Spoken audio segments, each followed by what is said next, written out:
Duarte, aluna da Escola de História Unirio, e nessa apresentação trago os principais resultados obtidos pela pesquisa A Real Fazenda no Rio de Janeiro, a trajetória dos provedores Bartolomeu de Siqueira Cordovil e Francisco Cordovil de Siqueira e Melo no mundo colonial, de 1716 a 1751. Esse estudo foi realizado sob a orientação do professor doutor Marcos Guimarães Sanches. Bom, nessa pesquisa, nosso objetivo era identificar as múltiplas redes de relações que formam a sociedade da capitania do Rio de Janeiro nas primeiras décadas do século XVIII, além de buscar compreender as relações entre essas redes e identificar suas interferências quanto ao funcionamento do Estado. Para alcançar esses objetivos, recorremos à microhistória. Essa metodologia nos permite analisar as relações sociais, econômicas e políticas, estudando o coletivo através do particular. Por isso, tomaremos como objeto de análise a trajetória de provedores da Fazenda Real Bartolomeu de Siqueira Cordovil e Francisco Cordovil de Siqueira e Melo. Então, através das múltiplas relações estabelecidas por eles, buscamos analisar as experiências e estratégias de pessoas e grupos sociais. As fontes primárias que aqui foram utilizadas estão todas disponíveis no acervo do Arquivo Histórico Ultramarino. Quanto ao período estudado, este corresponde a significativas mudanças no cenário da capitania do Rio de Janeiro. Então, dentre elas, nós podemos destacar a importância da cidade como polo mercantil e político. A capitania se tornou um importante porto para o comércio transatlântico de escravos e para o abastecimento e escoamento das Minas Gerais, passando a se destacar nos quadros do Império Ultramarino Português. Outro importante elemento a ser destacado é o fortalecimento do Estado rumo ao absolutismo, no qual já podemos identificar desde os finais do século XVII uma maior tendência centralizadora por parte da coroa. No que toca à provedoria da Fazenda Real da Capitania do Rio, essa foi instalada em 3 de dezembro de 1566 e por mais de um século foi ocupada pelas mesmas famílias, os Sá e os Maris. As redes de relações formadas por conquistadores, ou nas palavras de João Fragoso, as melhores famílias da terra, estiveram no controle da vida política e administrativa da cidade ao longo de todos os 600. Então, esses grupos familiares mantiveram uma estreita ligação entre o seu patrimônio e os cargos administrativos da cidade. Então, nesse sentido, a gente pode pensar que o acesso aos ofícios estava diretamente ligado às relações mantidas com essas redes de influência, sendo o matrimônio a principal forma de firmar alianças. O interesse em ocupar esses cargos administrativos estava vinculado ao status social conferido pelo cargo.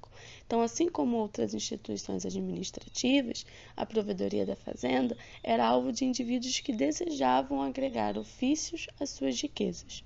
A metrópole logo reconheceu a importância dos ofícios e passou a estabelecer alianças de fidelidade a partir da distribuição dos cargos. Então, e essa prática assegurava um melhor exercício da arrecadação das rendas e gerava lucro para ambas as partes. No que diz respeito ao ofício de provedor, este era um cargo estratégico. Isso porque dialogava tanto com o poder local quanto com o poder central. Então, para Manuel Espanha, o provedor ele desempenha ali um papel de ligação entre a administração financeira central e a administração periférica. E a sua posição conferia poder e muito prestígio dentro da sociedade colonial. A nova conjuntura dos 700 contribuiu para a projeção de uma elite mercantil que passou a ocupar a posição de poder em uma sociedade que até então era governada pela elite agrária. Então, isso forçou a nobreza da terra a formar novas alianças e, consequentemente, a construir novas redes de relações. É a partir desse contexto que analisaremos as interações dos provedores da Fazenda Capitania do Rio de Janeiro, Bartolomeu de Siqueira Cordovil e Francisco Cordovil de Siqueira e Melo. A família Cordovil de Siqueira é resultante do casamento, em 19 de fevereiro de 1707, de Bartolomeu de Siqueira Cordovil com Margarida Pimenta de Melo, ligando Bartolomeu a uma teia parental construída pelos quentistas homens da Fonseca e os nobres Pimenta de Carvalho. E estes eles tinham ramificação em Irajá e na Ilha Grande. Quanto ao filho, Francisco Cordovil, ele se casou com a Catarina Vaz Moreno e se uniu ao bando Tales Correia. Em consulta à documentação disponível no Arquivo Histórico Ultramarino, foi possível identificar que durante o tempo que Bartolomeu Cordovil e Francisco Cordovil exerceram o ofício de provedor, houve um crescente esforço da coroa para aumentar o controle fiscal e assegurar a eficiência da administração. Não foram poucos os ofícios e as cartas que cobravam maior eficiência administrativa da provedoria da fazenda, principalmente no que toca à arrematação dos contratos e seus rendimentos. Um dos assuntos mais recorrentes na documentação é o descaminho das riquezas da capitania e, sobretudo, os descaminhos do ouro vindo das minas. Neste quesito, podemos identificar que os provetores atuaram em duas frentes. A primeira como fiscais e implementadores da ordem, como podemos ver na carta do provedor Bartolomeu Cordovil, em 20 de agosto de 1728, para o rei Dom João V, em que o provedor informa o estabelecimento de regras rígidas para o controle dos furtos do ouro. Em segundo plano, atuaram para benefício próprio, como podemos ver no ofício emitido pelo vice-rei do Estado do Brasil em 29 de abril de 1767, em que informa ao secretário de Estado da Marinha e Ultramar que o procurador da Coroa e Fazenda Real apurou irregularidades referentes às finanças indevidas e fraudes cometidas no âmbito da Provedoria da Fazenda. Inclusive, sinaliza para o caso de omissão do provedor Francisco Cordovil, que não ordenou a execução de dívida de Dona Catarina Vaz Moreno, por ser casado com a mesma. As irregularidades cometidas pelos provedores nos mostram a complexa relação desses oficiais para com a coroa, pois ainda que atuassem como representantes do Estado português, sendo responsáveis pelo controle fiscal e pela implementação da ordem, os mesmos contribuíam para o desvio de riquezas da fazenda e agiam de acordo com seus próprios interesses.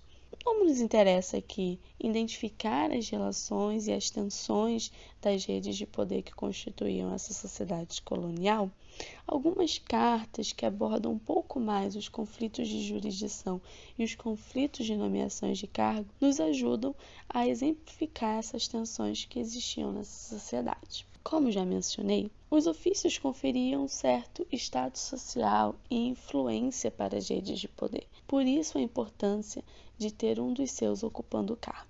É comum encontrarmos cartas em que homens poderosos tentam dificultar nomeações.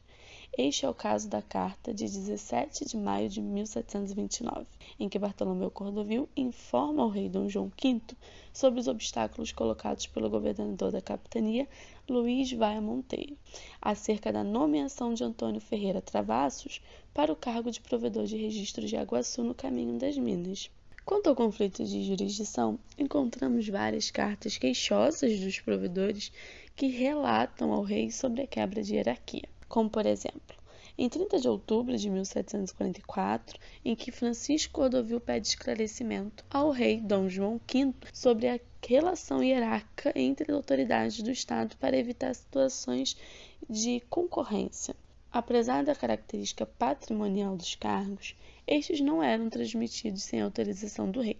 Nesse processo, podemos identificar o caráter centralizador da coroa mais uma vez. O rei se valia desse controle para garantir a fidelidade dos súditos que estavam a léguas de distância. Quando Bartolomeu Cordovil faleceu, seu filho e único herdeiro, Francisco Cordovil, precisou emitir um requerimento ao Conselho Ultramarino para exercer o ofício de provedor, posição que passou a ocupar desde 1738. Se avançarmos um pouquinho no tempo, chegamos ao momento de substituição do provedor Francisco Cordovil. Esse processo foi um tanto conturbado e 2 ofícios nos permitem vislumbrar parte desse conflito. Em 16 de abril de 1767, o vice-rei do Estado do Brasil enviou um ofício ao secretário de Estado da Marinha e Ultramar, informando que o provedor Francisco Cordovil encontrava-se impossibilitado de exercer suas funções, mencionando que o mesmo sofria de ataques de gotas e outras dores que o mantinham sempre acamado, sugerindo então a nomeação de um substituto capacitado para o cargo, já que os 2 filhos do provedor não tinham idoneidade. Como se não bastasse chamar os filhos do então provedor de desonrosos, em 12 de agosto de 1767, o vice-rei volta a ressaltar a necessidade da substituição do provedor da Fazenda Real da Capitania do Rio através de um novo ofício enviado ao secretário de Estado da Marinha e Ultramar. Ainda em 1767, temos nota de que Francisco Cordovil fez um requerimento pedindo para passar o cargo para o seu filho, o Bartolomeu Cordovil de Siqueira. O provedor voltaria a solicitar essa serventia outras vezes nos anos de 1768 e 1770. Esse conflito de sucessão nos permite vislumbrar um pouquinho desse jogo de poder na sociedade colonial, essa colocada de interesses, objetivos e os conflitos entre as redes de relações.